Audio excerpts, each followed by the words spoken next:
Por el Grupo Parlamentario Socialista tiene la palabra el señor Ramos Esteban. Gracias, presidente. Bien, señores del PP, piden la comparecencia del ministro de Transporte para algo que, como se ha dicho aquí, no es de su competencia. Las relaciones internacionales, las relaciones y la situación de los españoles cuando están en el extranjero es competencia de la ministra de Exteriores, como es lógico. Y como bien sabe, el Partido Popular no pide la comparecencia por ser el ministro de Transporte. Piden su comparecencia, como han dicho aquí, por ser el secretario de Organización del PSOE.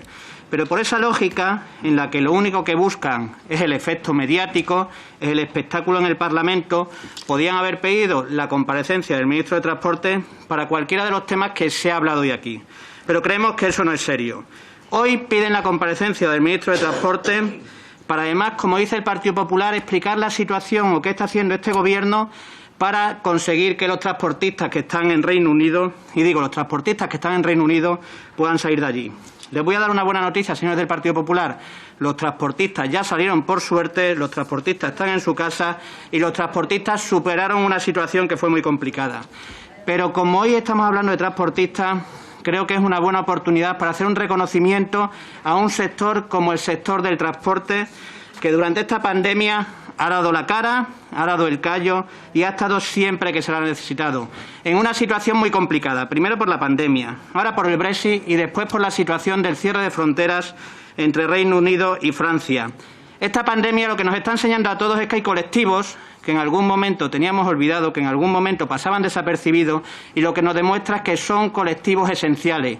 Y no se nos tiene que olvidar, colectivos como el de los camioneros, que han ayudado cuando todos estábamos confinados a que pudiéramos tener alimentos, pudiéramos tener medicina y pudiéramos tener elementos para luchar contra la pandemia. Por eso, desde el Grupo Socialista, nuestro reconocimiento.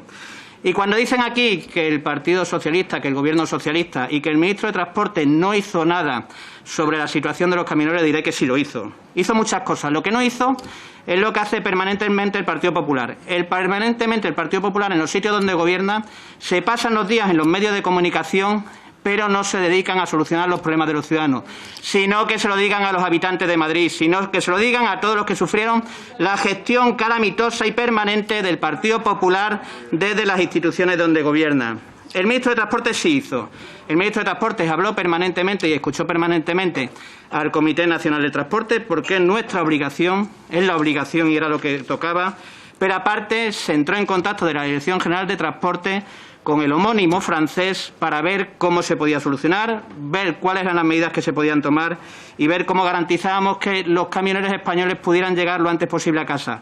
En una circunstancia que, como ha dicho bien el Partido de Ciudadanos, era consecuencia del cierre de fronteras entre Reino Unido y Francia. Y se preguntan, ¿qué hizo el señor Ábalos para solucionar esa situación del cierre de fronteras entre Reino Unido y Francia?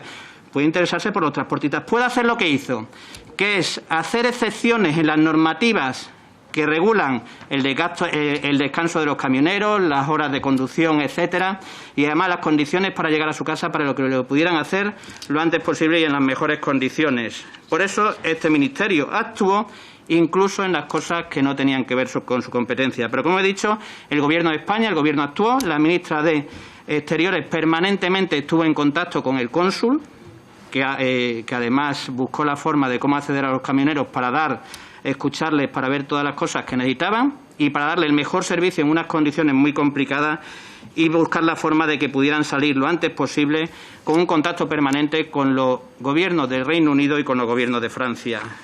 Varios grupos han dicho que si el ministro de Fomento va a comparecer y lo va a explicar. El ministro de Fomento, el ministro de Transporte no ha tenido nunca ningún problema en comparecer en esta Cámara. Siempre que se ha pedido una comparecencia del ministro de Transporte la ha hecho. Pero creemos que la lógica, para evitar el espectáculo permanente de las derechas en esta Cámara, es que lo haga en la Comisión de Transporte, que a petición propia se convocará para hacer comparecencias de este tema y de otros temas, y creemos que así quedan resueltas las dudas de si el ministro de Transporte dará cuenta, y una vez más dará cuenta, explicará y dirá que este Gobierno estuvo al pie del cañón buscando soluciones y apoyando a los que en ese momento lo necesitaban. Nada más y muchas gracias. Muchas gracias. Como se ha informado al principio de la sesión, los puntos 6 y 8 han sido retirados.